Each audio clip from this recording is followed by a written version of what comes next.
مجھے الیکشن لڑنے نہیں دیا گیا. پھر میں فل بینچ میں گیا اور مجھے چیف منسٹر نے کہا کہ میں دیکھتا ہوں کہ یہ چیف جسٹس مجھے کیسے لڑنے دے گا, کیونکہ میں اسے کہوں گا تو تجھے الیکشن نہیں لڑنے دے گا. اور مجھے نہیں اجازت ملی.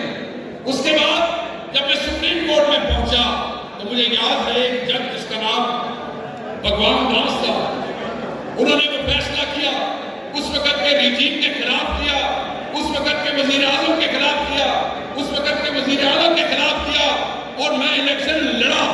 ایسے جج موجود تھے, کئی ایسے MNAs موجود ہیں جنہوں نے ڈکٹیٹریٹ رجیم میں جو ان کو پناہ ملی تو وہ انہی عدالتوں میں ملی, جو ان کو ہیلپ ملی تو انہی ججوں سے ملی, جو انہیں جمہوریت کے سفر میں راستہ کرنے میں آسانی ہوئی تو انہی ججوں اور انہی عدالتوں کی وجہ سے ہوئی. آج اس ملک میں یہ نظام ہے کہ 6 جج خط لکھتے ہیں کہ ہمارے ساتھ کیا ہو رہا ہے, ہماری فیملیز کے ساتھ کیا ہو رہا ہے, ہمارے بچوں کے ساتھ کیا ہو رہا ہے.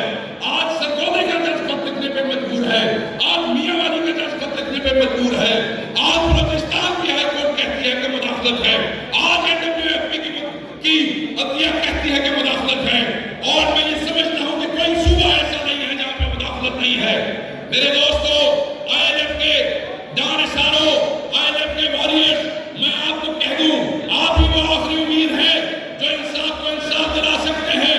اس قوم کو ایک لیڈر چاہیے تھا, وہ لیڈر مل گیا, اور اس لیڈر کا نام عمران خان ہے.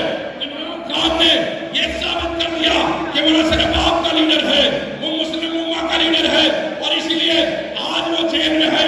کبھی آپ نے سنا ہے کہ اس ملک میں عدت کا کوئی کیس ہو اور عدت کے کیس کے اندر دونوں میاں بیوی کو سزا ہو جائے؟ یہ اسی ملک میں ہو رہا ہے, اور دنیا دیکھ رہی ہے, یہ قوم دیکھ رہی ہے, آنے والی نسل دیکھ رہی ہے. اور میں قاضی فائز کو بھی کہتا ہوں کہ قاضی صاحب, آپ یہ مت سمجھیے کہ لوگ آپ کو دیکھ نہیں رہے. آپ کو بہت شوق ہے کہ لوگ آپ کو اچھا کہیں, آپ کو خود سنائی کا بھی شوق ہے, خود نمائی کا بھی شوق ہے, مگر یاد رکھیے گا ججوں کے فیصلے بولتے ہیں. آپ تو فیصلے کر رہے ہیں اور کرنے جا رہے ہیں, آنے والی نسلیں اس کو دیکھ رہی ہیں. تو سوچ سمجھ کے انصاف کے تقاضوں کو پورا کرتے ہوئے فیصلہ کیجیے گا. میری آپ دوستوں سے گزارش ہے, ILF والوں سے گزارش ہے کہ یہی وہ پارٹی ہے پاکستان تحریک انصاف جس کا چیئرمین یہاں بیٹھا ہے, جسے عمران خان نے نامزد کیا ہے, اور یہ ایک وکیل ہے. یہی درجنوں MNA موجود ہیں یہاں اوپر اسٹیج پہ, وہ سب وکیل ہیں. بہت سے لوگ ہیں جن کو فارم 47 میں ہرایا گیا, وہ بھی وکیل تھے. MPS کے ٹکٹ دیے, MNS کے ٹکٹ دیے. پاکستان کی کوئی ایسی پارٹی نہیں ہے جس میں وکلا کی اتنی بڑی تعداد ہے جتنی اس پارٹی میں ہے.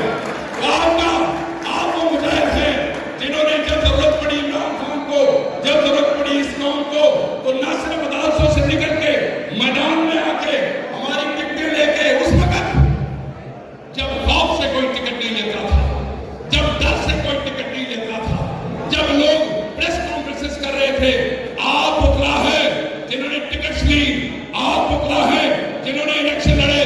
میں سمجھتا ہوں کہ اس جہاد میں بھی آپ نے ساتھ دیا, اور 8 فروری کو یہ فیصلہ ہو گیا کہ جیلیں, سعودتیں, پریس کانفرنس, تشدد, کوئی عوام کو نہ روک سکا. عوام نکلی, عوام نے آپ کو ووٹ دیا, آپ جیت گئے, آپ کا الیکشن چوری ہوا, آپ کا مینڈیٹ چوری ہوا, اور ہم پھر انصاف مانگتے رہ گئے. آج بھی دیکھ رہے ہیں, مگر نیا معاملہ یہ ہے کہ انصاف کی ضرورت ہے.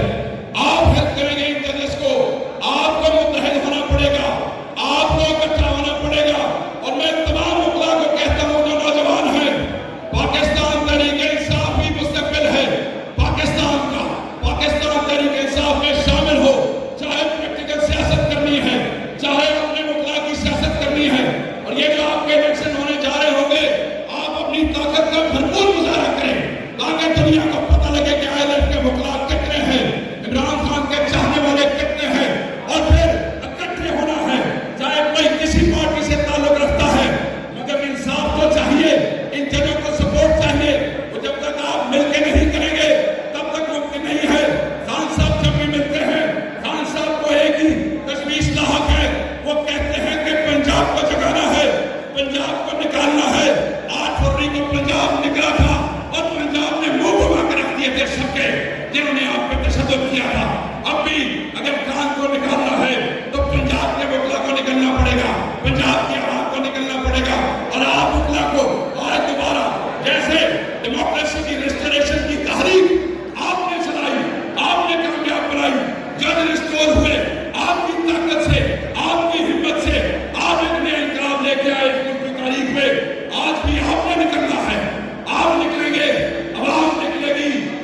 قوم کو, آپ کے ملک کو رول آف لا کو امپلیمنٹ کرنا چاہتا ہے, ایسے ہر شخص کی مدد کیجیے.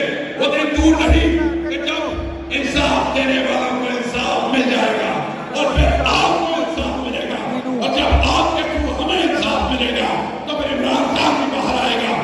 تو یہ وہ انقلاب ہے جو آپ کے بغیر ممکن نہیں ہے. مجھ سے وعدہ کیجیے, آپ کھڑا کر کے وعدہ کیجیے,